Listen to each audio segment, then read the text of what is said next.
চলার পথে এই শব্দে আমার হৃদয় আচ্ছিন্ন হয়ে গেল। পাশে তাকিয়ে দেখলাম কৃষকের সুন্দর একটি ফসল। আপনাদের কাছে আমার বিশেষ অনুরোধ, এই শব্দটি কিসের আর কৃষকের এই ফসলটা কি? আর এই যে স্থানটি দেখতে পাচ্ছেন, এটি বাংলাদেশের বর্তমান ভাইরাল একটি স্থান। এটার নামই বা কি?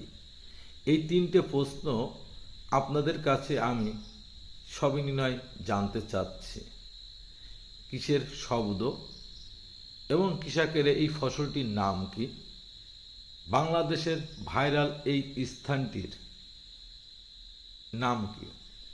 যদি আপনারা জানেন অবশ্যই কমেন্ট করে আমায় জানাবেন। সেটার জন্য আপনাদের অনুরোধ রইল।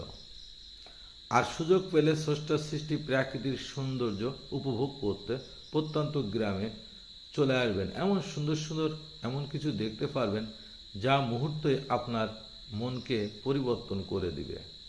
সবাই ভালো ও সুস্থ থাকবেন, আমার জন্য দোয়া করবেন। খুদা হাফেজ।